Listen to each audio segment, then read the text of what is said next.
लीजिए सुनिए राहुल सांकृत्यायन के लिखे कथा संग्रह वोल्गा से गंगा की 20वीं कहानी सुमेर, मेरी यानी समीर गोस्वामी की आवाज में।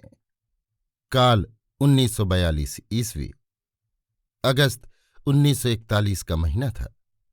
अब की वर्षा बहुत जोर से हो रही थी और कितनी ही बार, कितने ही दिनों तक सूर्य का दर्शन नहीं होता था। पटना में गंगा बहुत बढ़ गई थी और हर वक्त बांध तोड़कर उसके शहर के भीतर आने का डर बना रहता था। ऐसे समय बांध की चौकसी की भारी जरूरत होती है और पटना के तरुणों ने, जिनमें छात्रों की संख्या अधिक थी, बांध की रखवाली का जिम्मा अपने ऊपर लिया था। सुमेर पटना कॉलेज के एमए प्रथम वर्ष का छात्र था। उसकी ड्यूटी दीघा घाट के पास थी। आज आधी रात को मालूम हुआ कि गंगा बढ़ती जा रही है। सवेरे भी उसका बढ़ना रुका नहीं था और बांध की बारी एक बीते से भी कम पानी से ऊपर थी। लोगों में भारी आतंक छाया हुआ था और हजारों आदमी जहां तहां कुदाल टोकरी लिए खड़े थे।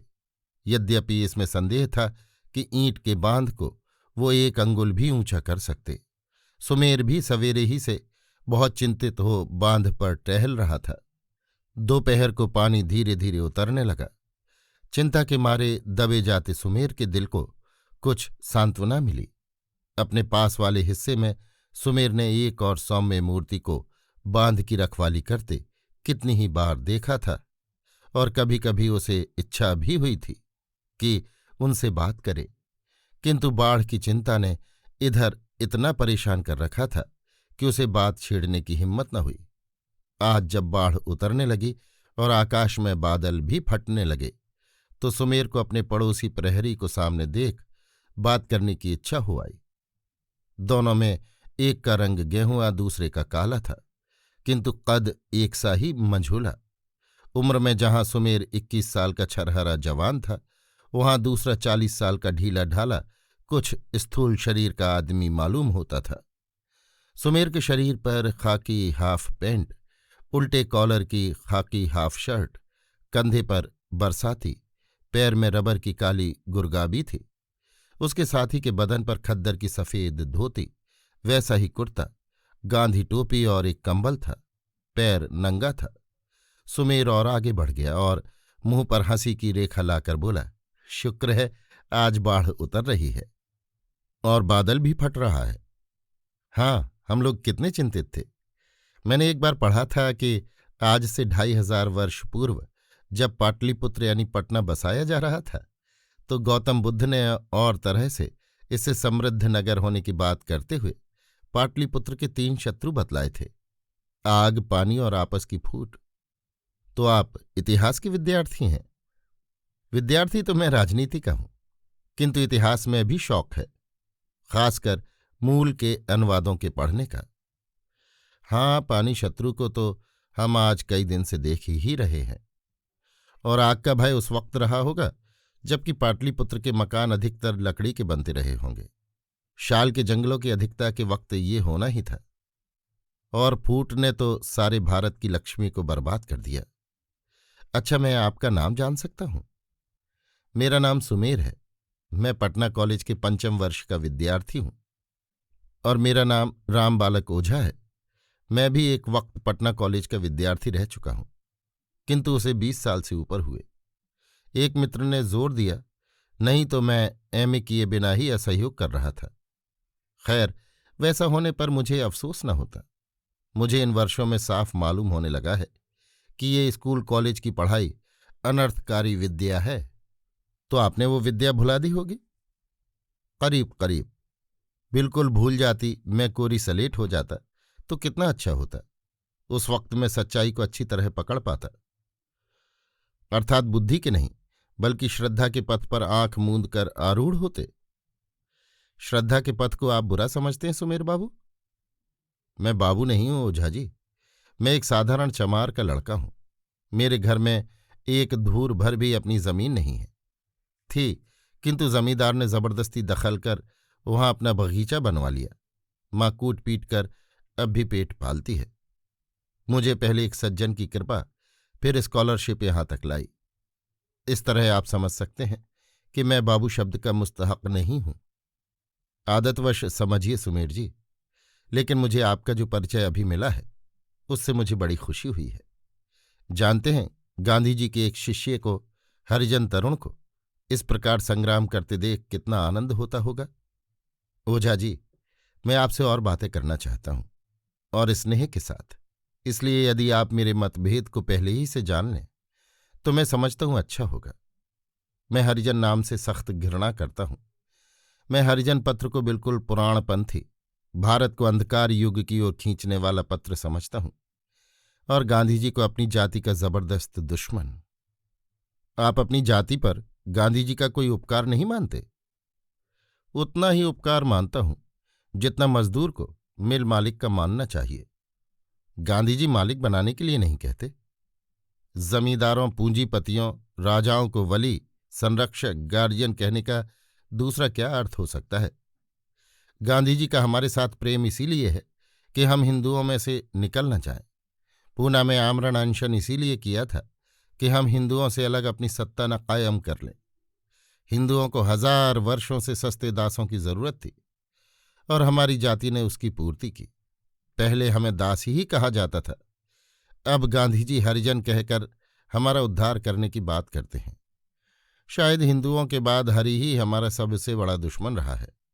आप खुद समझ सकते हैं, ऐसे हरि का जन बनना हम कब पसंद करेंगे? तो आप भगवान को भी नहीं मानते? किस उपकार पर? हजारों वर्षों से हमारी जाति पशु से भी बदतर, अछूत, अपमानित समझी जा रही है, और उसी भगवान के नाम पर, जो हिंदुओं की बड़ी बड़ी जातियों की जरा जरा सी बात पर अवतार लेता रहा, रथ हाँकता रहा, किंतु सैकड़ों पीढ़ियों से हमारी स्त्रियों की इज्जत बिगाड़ी जाती रही। हम बाजारों में, सोनपुर के मेले में पशुओं की तरह बिकते रहे। आज भी गाली मार खाना, भूखे मरना ही हमारे लिए भगवान की दया बतलाई जाती है। इतना होने पर भी जिस भगवान के कान पर जूं तक नहीं रहेंगी, उसे माने हमारी भला? तो आप डॉक्टर अंबेडकर के रास्ते को पसंद करते होंगे? गलत। डॉक्टर अंबेडकर भुक्तभोगी हैं। मुझे भी प्रथम द्वितीय वर्ष में हिंदू लड़कों ने हॉस्टल में नहीं रहने दिया, किंतु मैं अंबेडकर के रास्ते और कांग्रेसी अछूत नेताओं के रास्तों में कोई अंतर नहीं देखता, और मेरी समझ में वो रास्ता गांधी, बिड़ला, बजाज रास्ते से भी मिल जाता है। उसका अर्थ है अछूतों में से भी कुछ 5-5, 6-6 हजार महीना पाने वाले बन जाएं। अछूतों में भी बिड़ला, बजाज नहीं तो हजारीमल ही बन जाएं। अछूतों के पास यदि 1-2 देशी रियासतें नहीं तो 1-2 छोटी मोटी जमींदारियां ही आ जाए, मगर इससे 10 करोड़ अछूतों की दयनीय दशा दूर नहीं की जा सकती। तो आपका मतलब है शोषण बंद होना चाहिए? हाँ, गरीबों की कमाई पर मोटे होने वालों का भारत में नामो निशान यदि ना रहे, तभी हमारी समस्या हल हो सकती है। गांधी जी इसीलिए तो हाथ के कपड़े, हाथ के गुड़, हाथ के चावल, सभी हाथ की चीजों के इस्तेमाल करने पर जोर देते हैं। हाँ, बिड़ला और बजाजों के रुपए के बल पर। जब खादी संघ को 1-2 लाख का घाटा होता है तो कोई सेठ उठकर चेक काट देता है। यदि यकीन होता कि गांधी के चरखे करघे से उनकी मिलें बंद हो जाएंगी और मोती के हार और रेशम की साड़ियां सपना हो जाएंगी, तो याद रखिए ओझा जी, कोई सेठ सेठानी गांधी जी की आरती उतारने ना आता। तो आप गांधीवादियों को पूंजीपतियों का दलाल समझते हैं? मुझे इसमें जरा भी संदेह नहीं है। जो कुछ कोर कसर थी उसे उन्होंने घर फूंक नीति के विरुद्ध हिंदुस्तानी सेठों के हुआ हुआ में शामिल हो पूरा कर दिया। तो आप चाहते हैं जहां जापानी पैर रखने वाले हों वहां के कल कारखानों को जलाकर खाक कर दिया जाए? भारतीयों ने कितने संकट, कितने श्रम के साथ ये कारखाने कायम किए, जरा आप इस पर भी विचार कीजिए सुमीर जी। मैंने संकट और श्रम पर विचार किया है, और इस पर भी कि गांधीवादी मशीनों के अस्तित्व को एक क्षण के लिए भी बर्दाश्त नहीं करने की बात करते रहे हैं। साथ ही ये भी जानता हूं, सेठ लोग चाहते हैं कि हमारे कारखाने सुरक्षित ही जापानियों के हाथों में चले जाएं। जापानी पूंजीवाद के जबरदस्त समर्थक हैं। जापानी रेडियो को सुनकर सेठों को विश्वास है कि जापानी शासन में कारखाने के मालिक वही रहेंगे। ये छोड़ बतलाइए, उनके दिल में और कौन से उच्च आदर्श के निमित्त त्याग भाव छल छला आया है? देश की अर्जित संपत्ति की वो रक्षा करना चाहते हैं। ओझा जी, मत जले पर नमक छिड़किए। सेठों को देश की संपत्ति का नहीं, अपनी संपत्ति का ख्याल है। उनके लिए देश जाए चूल्हा भाड़ में। वो चाहते हैं ज्यादा से ज्यादा नफा कमाना। मजदूरों की 4 पैसा मजदूरी बढ़ाने की जगह जो लोग हड़तालियों को मोटर से कुचलवा देते हैं, उनके लिए देश की संपत्ति के अर्जन रक्षण की बात न कीजिए। यदि उनके बारे में ये मान भी लिया जाए तो भी गांधी जी की ईमानदारी पर तो आपको संदेह नहीं होना चाहिए। मैं ईमान को आदमी के काम से, उसके वचन से तौलता हूं। मैं गांधी जी को दूध पीने वाला बच्चा नहीं मानता। एंड्रूज के फंड के लिए उन्हें 5 लाख की जरूरत थी। 5 ही दिन में बंबई के सेठों ने गांधी जी के चरणों में 7 लाख अर्पित कर दिए। सेठों का जितना बड़ा काम वो कर रहे हैं, उसके लिए इंग्लैंड अमेरिका के सेठ 7 करोड़ की थैली पेश कर सकते थे। ये तो अत्यंत सस्ता सौदा रहा। इसका मतलब रिश्वत। सेठ भगवान को भी कुछ चढ़ाते हैं तो सिर्फ उसी ख्याल से। उनके द्वार पर लाभ शुभ लिखा रहता है। तो चरखी करघे को आप शोषण का शत्रु नहीं मानते, उल्टा मैं उन्हें शोषण का जबरदस्त पोषक मानता हूं। तब तो मिल को भी आप शोषण का शत्रु समझते होंगे। सुनिए भी तो मैं क्यों शोषक मानता हूं। दुनिया जिस तरह पत्थर के हथियारों को छोड़कर बहुत आगे चली आई है, उसी तरह चरखे करघे से भी बहुत आगे चली आई है। मैंने पटना म्यूजियम में 1000 वर्ष पुरानी तालपत्र पर लिखी पुस्तकें देखी हैं। उस वक्त सेठों के बही खाते तथा नालंदा के विद्यार्थियों की पुस्तकें और नोटबुक इसी तालपत्र पर लिखी जाती थीं। गांधी जी 7 जन्म तक कहते रह जाएं, लौट चलो तालपत्र के युग में। मगर दुनिया टीटागढ़ के कागज, मोनोटाइप, रोटरी छापे खाने के युग से लौटकर तालपत्र के युग में नहीं जाएगी। ना जाने में ही उसका कल्याण है, क्योंकि इससे सेवाग्राम की भजनावली के फैलने में भले ही दिक्कत न हो, किंतु हर एक व्यक्ति को शिक्षित, सो भी आज तक के अर्जित ज्ञान विज्ञान में देखना असंभव होगा। फासिस्ट लुटेरों के टैंकों, हवाई जहाज़ों, पनडुब्बियों, गैसों के मुकाबले में यदि गांधी जी पत्थर के हथियारों की ओर लौटने की कोई बात करें तो इसे रत्ती भर अकल रखने वाली जाति भी नहीं मान सकेगी, क्योंकि वो सीधी आत्महत्या होगी। तो आप अहिंसा के महान सिद्धांत को भी नहीं मानते। गांधी जी की अहिंसा खुदा बचाए उससे। जो अहिंसा किसानों और मजदूरों पर कांग्रेसी सरकारों द्वारा चलाई जाती गोलियों का समर्थन करे और फासिस्ट लुटेरों के सामने निहत्था बन जाने के लिए कहे, उसे समझना हमारे लिए असंभव है। मैं आपके पहले प्रश्न को खत्म कर देता हूं।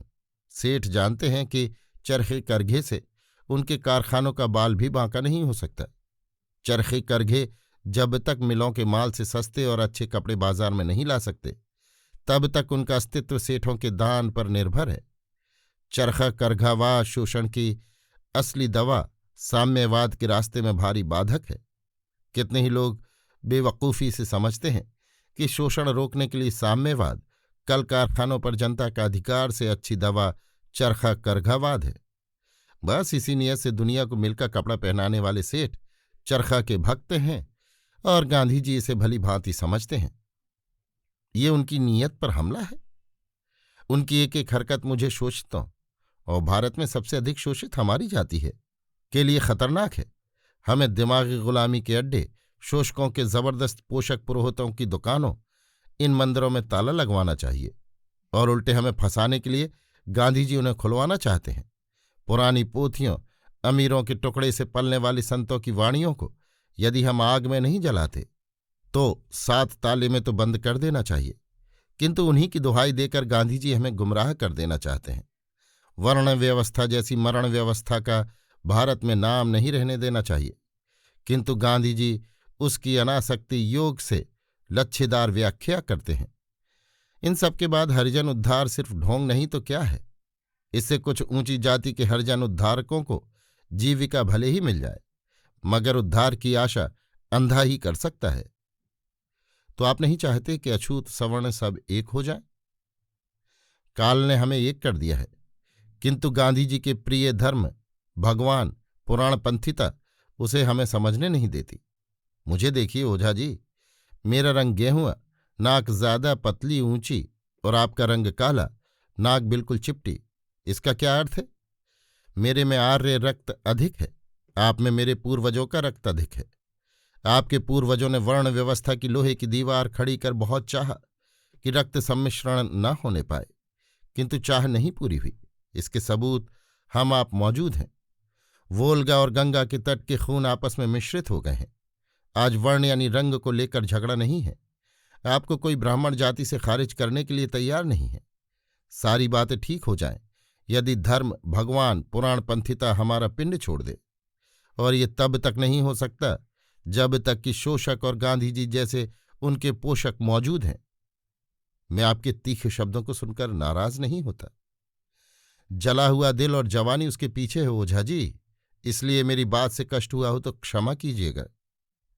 नहीं, मैं बुरा नहीं मानता, किंतु यदि चरखे करघे जैसी भारत की चीज का आप फिर से स्थापित होना संभव नहीं समझते, तो क्या विदेशी साम्यवाद के लिए भारत की भूमि को उर्वर समझते हैं? शोषकों को जो बात पसंद नहीं वही विदेशी और असंभव है। चूंकि इनकी कृपा से करोड़पति हो गए, इसलिए सेठ लोगों के लिए चीनी की मिलें विदेशी नहीं रहीं। कपड़े, जूट, कागज, सीमेंट, लोहे, साइकिल, जहाज, हवाई जहाज, मोटर, कांच, फाउंटेन पेन, जूते इत्यादि की बिजली या भाप से चलने वाली लाखों करोड़ों की फैक्ट्रियां विदेशी नहीं रहीं। रेडियो, टेलीविजन, फिल्म, टैंक आदि जैसे ही सेठों के पॉकेट में मजदूरों की कमाई के करोड़ों रुपए चुपके से डालने लगेंगे, वैसे ही उनकी विदेशीयता जाती रहेगी। शोषण में सहायक सारे विदेशी यंत्र उनके लिए स्वदेशी हैं, किंतु शोषण ध्वंसक उपाय साम्यवाद सदा स्वदेशी बना रहेगा। ईमानदारी इसे कहते हैं ओझा जी। साम्यवाद धर्म का विरोधी है और भारत सदा से धर्म प्राण रहा है। जरा इस दिक्कत का भी ख्याल करें सुमीर जी। आप कॉलेज की सारी पढ़ी पढ़ाई विद्या को भूल गया कहते हैं, इसलिए मैं क्या कहूं।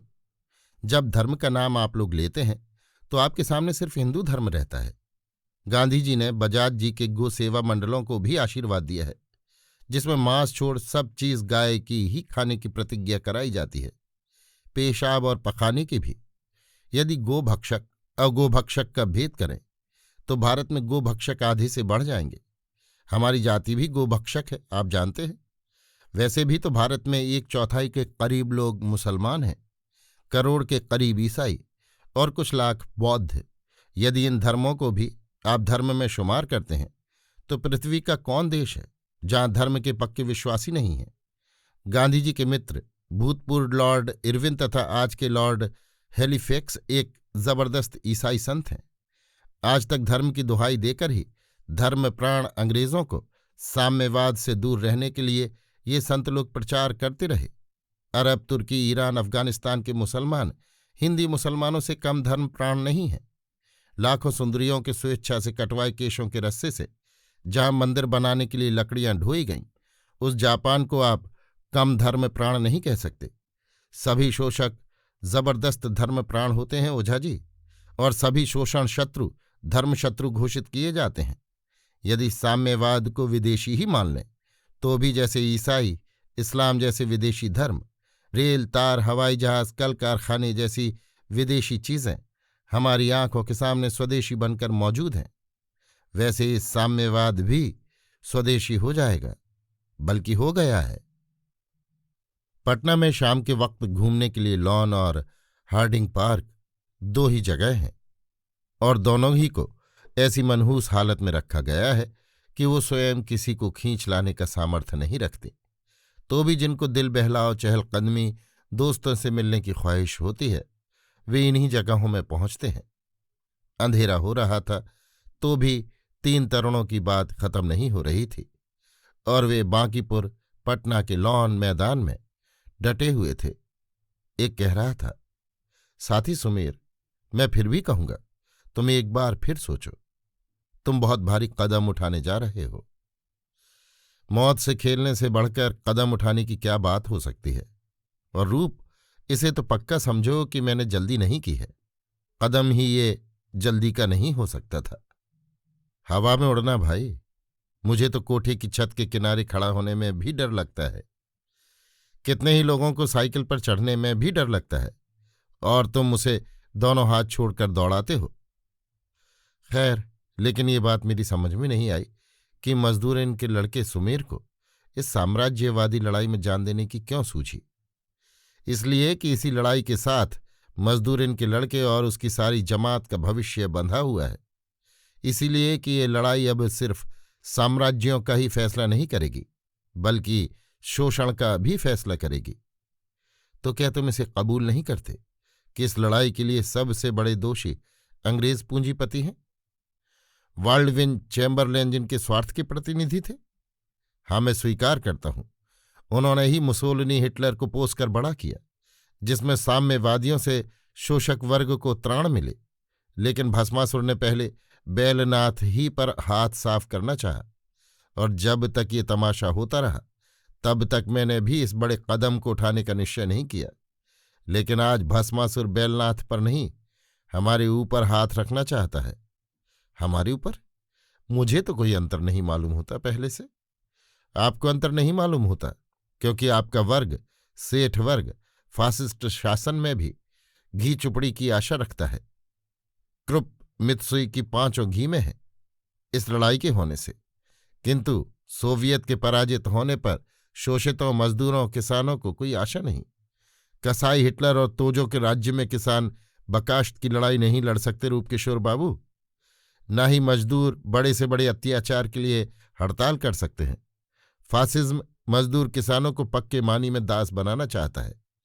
हमारे लिए सोवियत बहुत से राष्ट्रों में एक नहीं, बल्कि वही एकमात्र राष्ट्र है। उसे ही दुनिया के किसान मजदूर अपनी आशा, अपना राष्ट्र कह सकते हैं। 1.5 शताब्दी के लाखों करोड़ों की कुर्बानियों के बाद मानवता के लिए, सनातन शोषितों के लिए ये साम्यवादी प्रदीप पृथ्वी पर आलोकित हुआ। एक बार इस प्रदीप को बुझ जाने दीजिए, फिर देखिए कितने दिनों के लिए दुनिया अंधेरे में चली जाती है। हम जीते जी इस भीषण कांड को अपनी आंखों के सामने होते चुपचाप नहीं देख सकते। लेकिन सुमेर भाई, और भी तो समाजवादी देश में हैं। वे भी दुनिया से शोषण को मिटाना चाहते हैं। जिनको सेवाग्राम से फैलता अंधकार ही प्रकाश मालूम होता है, ऐसे समाजवादियों से शैतान बचाए। ऐसे तो हिटलर भी अपने को समाजवादी कहता है। गांधी जी के चेले भी उन्हें समाजवादी कहते हैं। समाजवादी कहने से कोई समाजवादी नहीं होता। जानते हैं, हिटलर तोजो की वजह से हिंदुस्तान का पूंजीवाद और पूंजीपति वर्ग बर्बाद नहीं, बल्कि वो और मजबूत होगा। किंतु फासिस्ट दस्यु मजदूरों, किसानों को सांस तक लेने नहीं देंगे। और साम्यवादियों की क्या हालत होगी, इसके लिए इटली और जर्मनी का हाल का इतिहास देखिए। वही क्यों, सिर्फ फ्रांस में हर रोज जो कम्युनिस्ट गोली से उड़ाए जा रहे हैं, उन्हीं को देख लीजिए। जो अपने को मार्क्सवादी कहकर अपने को इस युद्ध से अलग रखना चाहता है, वो या तो अपने को धोखा दे रहा है या दूसरे को। हिटलर और तोजो के शासन में मार्क्सवादी समाजवादियों की जान की कीमत एक गोली मात्र है। इसे हम सब अच्छी तरह जानते हैं। फिर कोई समाजवादी यदि अपने को तटस्थ कह सकता है, तो चमगादड़ की नीति से ही सोवियत के ध्वंस के बाद जो समाजवाद का झंडा उड़ाने की हाँक रहे हैं, उन्हें हम तो पागल कह सकते हैं या धोखेबाज। तो आपका ख्याल है इस युद्ध में कोई तटस्थ रह ही नहीं सकता? हाँ, ये मेरी पक्की राय है कि जिसका मस्तिष्क ठीक से काम कर रहा है, उसने अपने लिए एक पक्ष स्वीकार कर लिया है। क्योंकि इस लड़ाई का परिणाम शोषण विरोधी शक्तियों को या तो खत्म करना होगा, या उनकी शक्ति को इतना प्रबल कर देना कि फिर मुसोलिनी, हिटलर, तोजो या उनके पिताओं बाल्डविन, चैम्बरलेन, हैलिफैक्सों के लिए दुनिया में जगह नहीं रह जाएगी। हिंदुस्तान में सुभाष चंद्र और उनके अनुयायियों ने अपना स्थान चुन लिया है, और जिनको आप तटस्थ समझते हैं वो भी तय कर चुके हैं। उनकी तटस्थता सिर्फ ऊपरी दिखावा है, क्योंकि फासिस्टों के रवैये से वो नावाकिफ नहीं है। लेकिन हमारे यहाँ के अंग्रेज शासकों के मनोभाव को देख रहे हो ना। अंधे हैं ये लोग। 30 बरस पहले के जमाने में अब भी अपने को रखने की कोशिश कर रहे हैं। लेकिन क्या समझते हो, लड़ाई के बाद की दुनिया इन पुरानी फौसलों के लिए जीती जा रही है। हम जानते हैं ये लोग हमारी युद्ध की तैयारी में पग पग पर बाधा डालेंगे, क्योंकि वो हर एक चीज को गुजरे जमाने की दृष्टि से देखते हैं। हाँ, देख नहीं रहे हो, जिन लोगों की सूरत अमन सभाओं में ही शोभा देती थी, अब वही राष्ट्रीय मोर्चे के नायक बनकर जनता के सामने दहाड़ रहे हैं। हमारे गवर्नर, गवर्नर जनरल जनता को कुर्बानियां करने का उपदेश दे रहे हैं, जबकि उनके अपने खर्चे को देखकर हमारा माथा चकराता है। हमारे यहाँ कम से कम मजदूरी है 1 आना रोज, जिसके हिसाब से 25 रुपये सालाना आमदनी हुई, और इनकी तनख्वाह वाइसराय की 2,50,800 अर्थात घुरहू मजदूर की आमदनी का 10,000 गुना, बंगाल गवर्नर की 1,20,000 यानी 4,800 गुना, युक्त प्रांत गवर्नर की भी 1,20,000 यानी इसकी भी 4,800 गुना, बिहार गवर्नर की 1,00,000 रुपया यानी 4,000 गुना। ये बाकी खर्च छोड़ने पर है। यदि दूसरे खर्च भी लिए जाएं तो मार्ग व्यय और छुट्टी व्यय को छोड़कर भी बंगाल गवर्नर का सालाना खर्च 6,07,200 रुपया अर्थात घुरहू मजदूर की आमदनी का 42,291 गुना। इससे जरा मिलाइए इंग्लैंड के मजदूर को, जिसकी अल्पतम मजदूरी 85 शिलिंग यानी 56.5 रुपये से अधिक या 78 शिलिंग यानी 52 रुपये से अधिक प्रति सप्ताह कोयले के खानों में मंजूर हुई है। खेती के मजदूर भी 45 रुपया सप्ताह से ज्यादा पाते हैं, जिसका अर्थ है 200 या 221 पौंड वार्षिक मजदूरी, और महामंत्री इस हिसाब से सिर्फ 36 गुना ज्यादा तनख्वाहें पाता है। सोवियत में 12,000 रूबील महामंत्री को मिलता है, और मजदूरों की बहुत भारी तादाद है जो इतना वेतन पाती है, जबकि सबसे कम तनख्वाहें पाने वाला मजदूर उससे छठे हिस्से से कम नहीं पाता। अब मिलाइए, भारत में बंगाल गवर्नर घुरहू से 42,292 गुना, इंग्लैंड में महामंत्री घुरहू से 36 गुना, सोवियत रूस में महामंत्री घुरहू से 6 गुना, और सेठों की आमदनी से घुरहू की आमदनी को मिलाओगे तो कलेजा फटने लगेगा। ये सरासर लूट है भाई सुमेर। इसीलिए मैं कहता हूं, हिंदुस्तान में नौकरी करने वाले स्वार्थी कायर, दूर तक देखने में असमर्थ इन अंग्रेजों से हम कोई आशा नहीं कर सकते। हम इनके लिए इस लड़ाई को लड़ने और जीतने नहीं जा रहे हैं। हम मर रहे हैं उस दुनिया के लिए जिस पृथ्वी के छठे हिस्से पर है और जिसको फासिस्ट खत्म करने जा रहे हैं। हम उस आने वाली दुनिया के लिए मरने जा रहे हैं जिसमें कि मानवता स्वतंत्र और समृद्ध होगी। समद अब तक चुप था। अब उसने भी कुछ पूछने की इच्छा से कहा, साथी सुमेर, तुमसे कितनी ही बातों में मैं सहमत हूं और कितनी ही बातों में असहमत, किंतु तुम्हारी राय की मैं कितनी इज्जत करता हूं ये तुमसे छिपा नहीं है। मैं भी समझता हूं इस संसारव्यापी संघर्ष में हम तटस्थ नहीं रह सकते। लेकिन दोस्त, जब चुनाव आदि तय होकर तुम भर्ती हो गए तब तुमने हमें खबर दी। कुछ पहले तो बतलाना चाहिए था। पहले बतलाता और चुनाव में छट जाता। इसलिए भर्ती के बाद 24 घंटे की उड़ान करके मैंने मित्रों से कहा, अब कहने में कोई हर्ज भी नहीं, क्योंकि परसों ही मैं जा रहा हूं अंबाला उड़ंतु स्कूल में। और मां को खबर दे दी। मां के लिए जैसा ही पटना वैसा ही अंबाला। जब तक मैं खोलकर साफ न लिख दूं कि मैं लड़ाई में मृत्यु के मुंह में जा रहा हूं, तब तक उसके लिए एक सा ही है। खोलकर लिखने का मतलब है सदा के लिए उसकी नींद को हराम कर देना। मैंने निश्चय किया है कि जब तक जीवित रहूंगा पत्र लिखता रहूंगा, उसी से उसको संतोष रहेगा। मुझे तुम्हारे साहस का बार बार ख्याल आता है। मानव होने की कीमत हमें हर वक्त चुकाने के लिए तैयार रहना चाहिए समद। और फिर एक आदर्शवादी मानव होने पर तो हमारी जिम्मेदारियां और बढ़ जाती हैं। तो तुम्हारा विश्वास है ये लड़ाई जबरदस्त उथल पुथल लाएगी? पिछली लड़ाई ने भी कुछ कम नहीं किया। सोवियत रूस का अस्तित्व, दुनिया के छठे हिस्से पर समानता का राज्य, ये कम चीज नहीं है। किंतु इस लड़ाई के साथ जो परिवर्तन उपस्थित होगा वो नई धरती, नए आसमान को लाएगा दोस्त।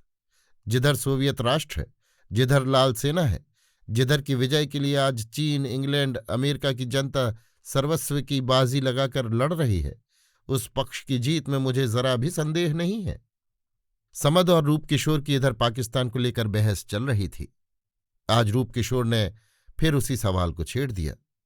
गांधीवादी स्वराज्य हो या साम्यवादी, इसमें हमारा और तुम्हारा मित्र सुमेर मतभेद हो सकता है, किंतु स्वराज्य भारत के लिए होगा, इसमें तो संदेह नहीं। भारत भी एक निराकार शब्द है रूप बाबू, जिसके नाम पर बहुत सी भूल भुलैयों में डाला जा सकता है। स्वराज्य भारतीयों के लिए चाहिए, जिसमें भारतीय अपने भाग्य का आप निर्णय करें, और उसमें भी आसमान से टपका स्वराज्य चंद बड़े आदमियों तक ही सीमित नहीं होना चाहिए। रूप खैर वैसे भी ले लीजिए, किंतु स्वराज्य में जीवित भारत को टुकड़े टुकड़े तो नहीं होने देना चाहिए। सुमेर, तुम फिर भूल भुलैया के शब्द को इस्तेमाल कर रहे हो। भारत का खंडित और अखंड रहना उसके निवासियों पर निर्भर है। मौर्यों के समय हिंदू कुश से परे आमू दरिया भारत की सीमा थी, और भाषा, रीति रिवाज, इतिहास की दृष्टि से अफगान जाति यानी पठान भारत के अंतर्गत है। 10वीं सदी तक काबुल हिंदू राज्य रहा। इस तरह हिंदुस्तान की सीमा हिंदू कुश है। क्या अखंड हिंदुस्तान वाले हिंदू कुश तक दावा करने के लिए तैयार हैं? यदि अफगानों की इच्छा के विरुद्ध नहीं कहो तो सिंधु के पश्चिम बसने वाले सरहदी अफगानों यानी पठानों को भी उनकी इच्छा के विरुद्ध अखंड हिंदुस्तान में नहीं रखा जा सकता। फिर वही बात सिंधु, पंजाब, कश्मीर, पूर्वी बंगाल में क्यों नहीं लेनी चाहिए? रूप अर्थात उन्हें भारत से निकल जाने देना चाहिए। सुमेर, हाँ, यदि वे इसी पर तुले हुए हैं। हम जनता की लड़ाई लड़ रहे हैं। इसका अर्थ है किसी देश की जनता को उसकी इच्छा के विरुद्ध राजनीतिक परतंत्रता में नहीं रखा जा सकता। पाकिस्तान का फैसला हिंदुओं को नहीं करना है, उसकी निर्णायक है मुस्लिम बहुमत प्रांतों की जनता। यदि हम भारत में जनता का नहीं, शोषकों का शासन कायम करना चाहेंगे तो पाकिस्तान होकर रहेगा। यदि दिमागी और शारीरिक श्रम करने वाली जनता का शासन कायम करना चाहते हैं तो भारत अनेक स्वतंत्र जातियों का एक अखंड देश रहेगा। एक जाति, एक जातीयता के लिए एक भाषा, एक खानपान, एक ब्याह शादी संबंध की जरूरत है, जो साम्यवाद ही करा सकता है। इस पर भी भाषाओं के ख्याल से हमें 80 से ऊपर स्वतंत्र जातियां माननी पड़ेंगी। 80 से ज्यादा? तुमने तो पाकिस्तान को भी मात कर दिया। भाषाओं को मैंने नहीं बनाया। जनता के राज्य में उसकी मातृभाषा को ही शिक्षा का माध्यम बनाना होगा, और मातृभाषा वही है जिसके व्याकरण में बच्चा भी कभी गलती नहीं करता। सोवियत संघ 70 जातियों का एक बहुजातिक राष्ट्र है। उससे दूनी जनसंख्या वाला भारत यदि 80 जातियों का बहुजातिक राष्ट्र है तो आश्चर्य की क्या जरूरत? तो तुम पाकिस्तान के पक्ष में हो। जब तक मुस्लिम जनता का उसके लिए आग्रह है। आज हर विचार के मुस्लिम नेता एक मत हैं कि पाकिस्तान की मांग को मान लेना चाहिए, और मैं समझता हूं गैर मुस्लिमों को इस न्याय मांग को ठुकराने का कोई हक नहीं।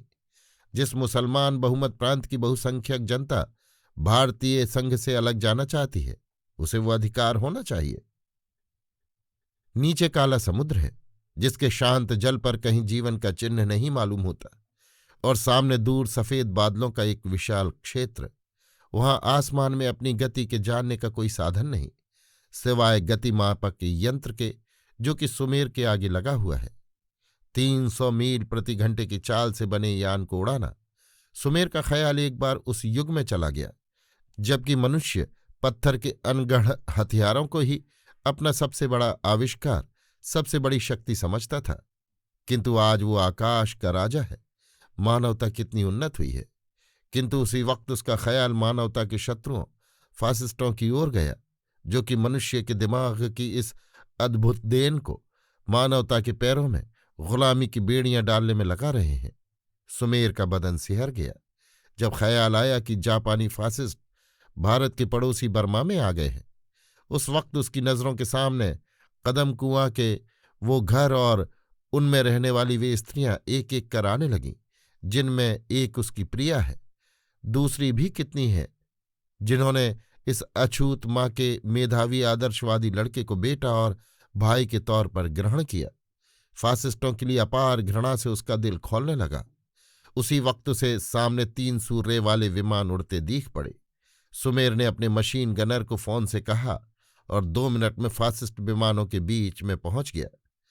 बात करने में देर लगती है, लिखने में तो और भी, किंतु पता नहीं लगा सुमेर के गनर शरीफ ने किस तरह अपनी मशीन गन को ट्र ट्र ट्र किया और किस तरह सुमेर ने अपने विमान को ठीक जगह पर पहुंचाया और किस तरह 10 मिनट के भीतर ही तीनों फासिस्ट विमान परकटी चील की भांति समुद्र में गिरे।